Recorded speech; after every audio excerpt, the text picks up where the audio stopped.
Outra história sim eu vou contar, e todos vocês neste mundo encantado vão sonhar. Lembra da história de Ziraldo, da semana passada, os 10 amiguinhos? E ele mostrou que temos 10 dedinhos nas mãos, cada um com um nomezinho. Hoje eu vou contar para vocês a história da cegonha e a raposa. A raposa era muito amiga da cegonha. Eram vizinhas. Então a raposa convidou a cegonha para um jantar. Só que na hora de servir o jantar, quando a cegonha foi à sua casa, na hora de servir o jantar, a raposa não teve consideração com sua vizinha e amiga.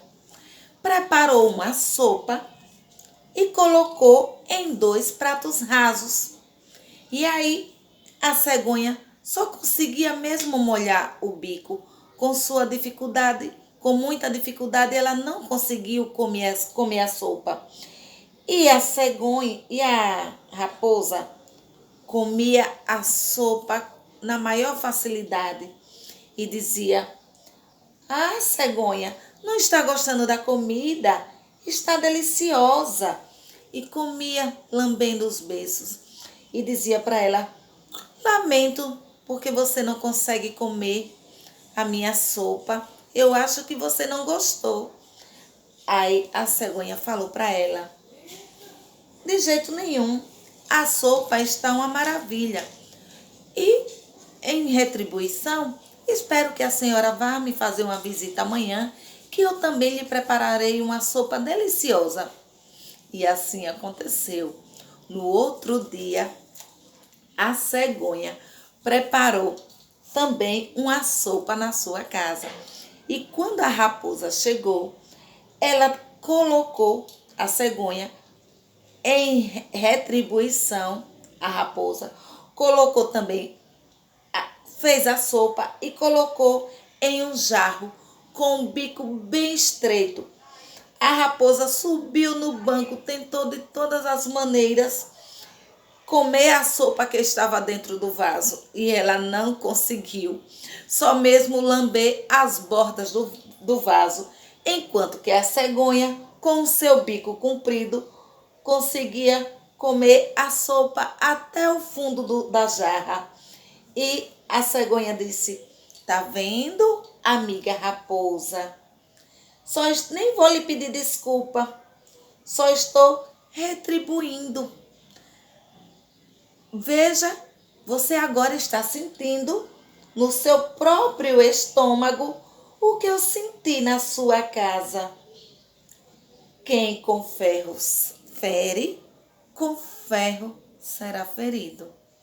E a cegonha comeu a sua sopa todinha e a raposa foi para casa com fome. E essa história entrou por uma porta e saiu por outra. E quem quiser que conte outra. Hoje eu não tenho atividade para vocês, mas eu tenho curiosidades. Você sabia que a raposa é um mamífero e a cegonha é uma ave? A cegonha coloca ovos e a raposa, o filho nasce na barriga da mãe. E você sabia a lenda você conhece uma habilidade esportiva, um esporte chamado equitação? A equitação é um esporte que é montado em cavalos. O que aconteceu? Antigamente, lá na Europa, lá no século XIX, os nobres, a elite, eles caçavam a raposa em seus cavalos, saíam correndo com os cachorros também em busca da raposa. E aí, como era um campo, matas, bosques, os cavalos, eles tinham que saltar troncos, riachos, cercas, em busca da raposa. Então, em tudo que eles passavam por esses obstáculos, Depois eles, lá no meado mesmo do século XIX, eles fizeram um circuito, um esporte, organizou o esporte, essa equitação com os cavalos, com esses obstáculos. Hoje você vê nas Olimpíadas a equitação, uns obstáculos bem tudo arrumadinho, tudo bonitinho. Mas tudo começou assim, lá no século XIX, atrás da raposa. Coitada da dona raposa, né? E a cegonha? Você já ouviu ou já assistiu o filme sobre a cegonha que leva os bebês? Que alguém dizia que foi a cegonha que trouxe os bebês.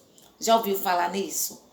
Então, a cegonha, antigamente, também lá na Europa, lá na Escandinávia, lá na Europa, lá também pelo século XIX, a mãe, quando paria os filhos, antigamente não pariam nas maternidades, nos hospitais, como hoje. Pariam em casa mesmo. As parteiras faziam os partos do bebê. E os filhos mais velhos, os maiores, as crianças, ficavam sem entender como foi que apareceu uma criança na casa. E também a mamãe, depois do parto, tem que resguardar. Ficava um pouco acamada. Então, eles resolveram dar a ideia de que foi a cegonha que levou o bebê. Por quê? Porque a cegonha costumava fazer seus ninhos no telhado, nas chaminés da casa. E elas, muito fiéis, cuidavam dos seus filhos lá mesmo e sempre voltavam para o mesmo lugar. E também porque a cegonha mais nova, elas têm o hábito de cuidar das cegonhas mais velhas. Por isso que lá na Roma antiga, os romanos fizeram uma lei chamada Lei da Cegonha, Lex Siconária, a lei da cegonha, que era os que incentivava as crianças, os jovens, cuidar dos seus velhos. Vocês sabiam disso? Pesquisem mais. E também inventavam que a cegonha bicava a perna da mãe, porque para os filhos não sentirem tanta falta da mãe que tinha parido em casa. Então a mãe ficava lá no quarto, só esperando o seu resguardo passar, e depois, quando aparecia com o bebê. E inventavam isso para as crianças. Depois, um escritor, um historiador, um fabulista, que chamava Hans Christian Andersen, propagou essa lenda da cegonha nas Américas e nos outros locais do mundo. E todo mundo conhece essa história, que é a cegonha que trazia os bebês quando nasciam. E vocês gostaram da história de hoje? Na próxima semana, uma nova história para vocês. Tá legal?